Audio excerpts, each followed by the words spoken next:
Everything populating the heavens and the earth, including the animals, the mountains, the skies, and the earth, are all in state of submission to the sovereignty of Allah. They are living for, obedient to, in submission to, and are at the disposal of God and His laws.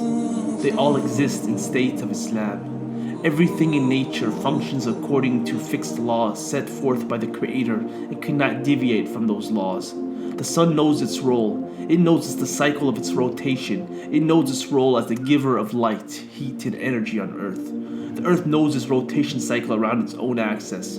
Your own eyes, heart, brain, your entire body, and all of its components are working subject to the laws of nature, and have no choice but to do as they are intended. The sun, the moon, the stars, the mountains, the trees, the animals, the whole universe all exist in a state of subjugation to Allah. All prostrate to Him, with all of them worshipping Him in an appropriate manner, in a way that we may not understand. All of the creation praises, worship, and lives in submission to the Almighty in their own unique way. God's creation prostrates to Him as per to its nature, even if they do not press their foreheads to the ground. All of God's creations know their mission and purpose. Just like the physical world submits to its Lord, human beings must submit to the will and law of God. Man is expected to worship and praise his Creator, much like the creations around him are continuously praising God in humility. Unlike other creations of God, man was gifted with the qualities of intelligence, the ability to comprehend and understand, and the wisdom to think, reflect, and ponder over his Creator, as well as his life purpose. Man was also gifted with the ultimate beauty of expression and with the ability to make choices and decisions. All humans are born with an innate eagerness and ability to seek God, to recognize and understand the existence of the Creator.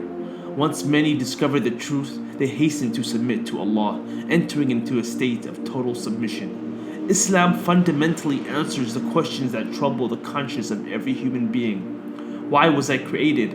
What am I doing here? What is my life's purpose? Where am I headed? Islam answers all of these massive life questions. God has reinforced man's natural disposition with the signs that He has planted throughout creation to testify to His existence. Man faces a choice to submit to God like all other creations, or to go astray and violate God's laws. All will be held accountable for their choices. The Quran teaches that the signs and proofs of God's knowledge, wisdom, power, mercy, and existence are evident in the world around us. Together they point to the existence of a creator, a maker, a fashioner. This creation is flawless and perfect. Life on earth and in the universe itself demonstrates so much order, purpose, intelligence, and design, all of which prove the existence of a creator that designed and fashioned everything. Among the many blessings and favors that God has bestowed upon mankind is an innate ability to recognize and acknowledge God's existence. God placed this awareness deep in man's heart in the form of a natural disposition, one that has not changed since the creation of man. Thus, God calls on man to ponder, reflect, and think deeply about the design of this complex creation in order to build a better understanding of his Creator. When one reflects, one realizes that the world and everything it contains was created with intelligence and infinite wisdom, not by chance. Recognizing the signs of God's existence would require a degree of personal effort, and this recognition must occur in accordance with his or her own wisdom and conscience. For the people who understand, everything around them is a sign of this creation.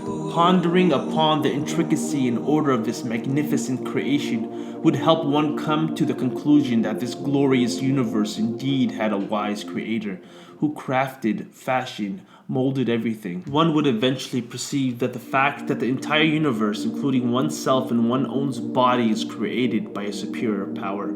A person's purpose in life is to find God, build a relationship with Him, and engage in a continuous effort to submit to His will. The best joy and the most peace that one can achieve in this world is derived from the servitude to God and to be obedient slave of God. God states unequivocally that humankind was created in order to worship Him. To worship God is to get to know Him, learn His names and attributes, to love Him, to obey His commandments, and to enforce His laws in every aspect of life. To worship God is to serve His cause, engaging in the struggle in the quest of doing right, shunning evil, and being just.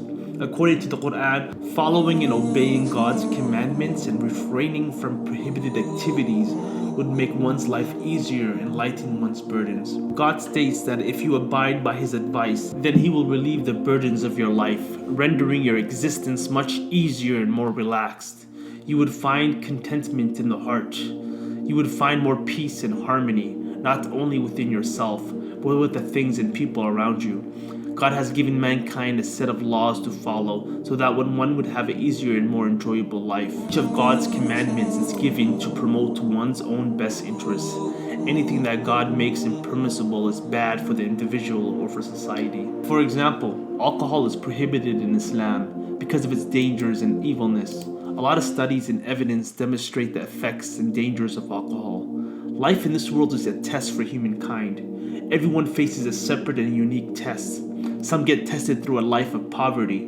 Some are tempted by wealth. Some enjoy good health. Some suffer bad health, etc.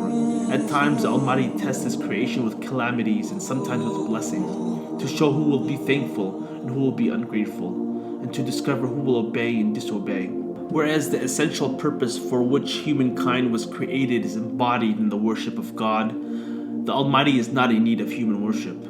He certainly did not create human beings out of a need to seek His glory. God exists without any needs. On the other hand, mankind was created with needs and wants. Thus, it is mankind that is in need of worshiping God. Human beings need to worship and glorify God by obeying divinely revealed laws, because obedience to God is the key to success in this life and the hereafter. In glorifying God, man chooses to be in harmony with the rest of the creation, an act which naturally glorifies the Creator all throughout the day and night, in its own unique manner. Our Prophet narrated, "Whoever guides another to a good deed will get a reward similar to the one who performs it." So please like, subscribe, and share this video. Assalamu alaikum.